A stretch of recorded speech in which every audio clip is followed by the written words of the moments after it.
암치료전략학교 유영석입니다. 이 암세포는 정상세포하고 다른 특징을 가지고 있습니다. 그래서 현대의학적으로는 암세포는 무한적으로 증식을 한다. 그다음 두 번째는 주변 조직을 침범한다. 원격 전이를 한다. 결국은 이제 세포가 무한 증식한다. 증식을 계속한다 하는 것에 암세포의 특징이 있습니다. 그럼 일반적으로 세포가 어떻게 활동을 하느냐 하는 걸 조금 생각을 해볼 필요가 있습니다. 이게 이제 세포를 이제 그림으로 도식을 한 겁니다. 이 안에는 세포 핵을 중심으로 해서 여러 가지 그런 부속 기관들이 많이 있습니다. 물론 세포막에 이렇게 쌓여 있고. 그런데 이 세포가 증식을 위해서 혹은 세포 고유의 활동을 하기 위해서 그냥 심심하면서 활동하는 건 아닙니다. 이 주위나 혹은 이 안에서 어떤 자극이 있어야 됩니다. 그거를 가지고 우리가 세포 신호 전달이라고 얘기합니다. 이 세포막이 있고 이 바깥에 이렇게 그려져 있는 게 세포 수용체입니다. 이 수용체에 특별한 물질이 갖다 붙으면 여기서 바로 이제 신호와의 시작입니다. 그러면 이런 식으로 여러 가지 물질들이, 수많은 물질들이 화학 반응을 계속 일으키면서 핵에 신호를 전달합니다. 때가 되었으니 분열해라. 혹은 때가 되었으니 이런 일을 해라. 이렇게 전달을 합니다. 그래서 이게 수용체가 있다. 그 다음에 세포의 활동은 세포 신호 전달에 영향을 많이 받는다. 거기에 영향을 받는다. 그걸 우선 이해를 하시면 이게 정상세포와 암세포 역시 이제 그림을 도식을 한 겁니다.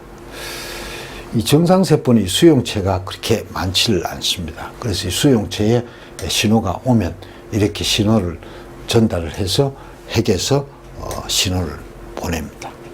사실 이제 정상세포는 생존의 주 목적이 있는 것보다는 고유 기능을 잘 하는데 모든 역량이 다 그쪽으로 몰려 있습니다. 암세포는 주로 기능은 아무 상관이 없습니다. 기관지에 있는 세포가 기관지 고유의 기관지 세포 기능은 하고는 아무 상관이 없습니다. 그건 다 잊어버렸습니다. 오히려 오로지 성장, 분열 그것만 있습니다. 그래서 수용체가 특정한 수용체들이 이렇게 무수히 많습니다. 조그만 자극이 와도 금방금방 신호가 핵으로 전달이 돼서 이것이 분열을 하고 그렇습니다. 그래 됐기 때문에 암세포는 어떻게 보면 주변 자극에 훨씬 더 예민할 수도 있습니다.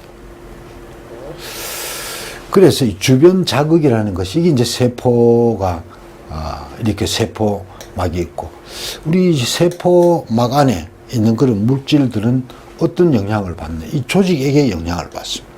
이 조직액은 혈액이나 임파에 영향을 받습니다. 임파에 있는 어떤 성분, 혈액 속에 있는 성분이 조직액으로 들어와서 그 조직액에 들어있는 어떤 화학물질이 신호 전달을 하면 바로 활동을 하게 됩니다. 그렇기 때문에 이 주변 조직의 상황에 따라서 암의 성질이 많이 좌우가 될 수 있다. 그래서 이 암세포가 이 아까 그림 보시듯이 수용체가 많이 있어요. 주로 성장에 관한, 생존에 관한. 그래서 이 미세 환경 변화에 훨씬 더 민감할 수가 있습니다.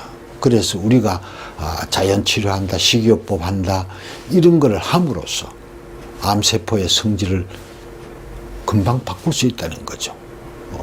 일반 세포들은 그렇게 많이 바뀌어지지 않습니다.